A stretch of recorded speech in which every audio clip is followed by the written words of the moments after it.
आज दुपारी एक दिवसाच्या मुलीचं नागाव हॉस्पिटलमधून अपहरण झालं। त्याच्या अनुषंगाने आपण तहसील पोलीस स्टेशनला गुन्हा दाखल केला आणि हा तपास करत असताना बऱ्याच सीपी सरांच्या मार्गदर्शनाखाली joint CP sir, additional CP madam यांच्या मार्गदर्शन आणि त्यांच्या सूचनेनुसार आपल्या नॉर्थ रिजनचा सर्व डीबी स्टाफ असेल, सर्व बीट मार्शल असतील, त्याच्या अनुषंगाने सक्रिय होऊन हा तपास करत असताना यशोधरानगरचे PI शेख साहेब यांना याच्या अनुषंगाने माहिती मिळाली। त्यांची टीम त्या ठिकाणी जाऊन जे महिलेकडे हे बाळ होतं त्याच्या ताब्यातून आपण घेतलेलं आहे। अतिशय चांगली कामगिरी या ठिकाणी यशोधरानगर पोलिसांनी केली। अतिशय तत्परतेने त्या ठिकाणी जाऊन एक दिवसाचं हे बाळ, अतिशय सेन्सिटिव्ह असा हा विषय असतो की कोणत्याही हॉस्पिटलमधून गव्हर्नमेंटचे असं बाळ जाणं हा खरं तर प्रशासनाला खूप गंभीर हा विषय आपण घेतो आणि याच्या अनुषंगाने आपण या ठिकाणी चांगल्या पद्धतीने सर्व आमच्या स्टाफनी, यशोधरानगरचा स्टाफ,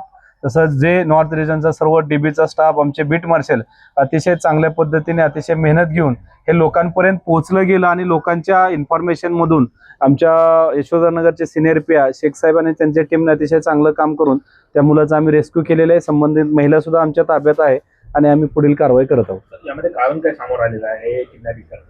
ते आता पुढचं जे काही कारण असेल ते आम्ही तपासात निष्पन्न होईल। सध्या तरी आमचा तपास चालू आहे। संबंधित महिलाही जखमी आहे आणि त्याच्या अनुषंगाने आपण पुढील तपास करत आहोत। ते तपासामध्ये काय कारण आहे, कशासाठी केलं, कुणी त्याला सहकार्य केलं, हे सगळं आपण तपासात ते निष्पन्न होईल।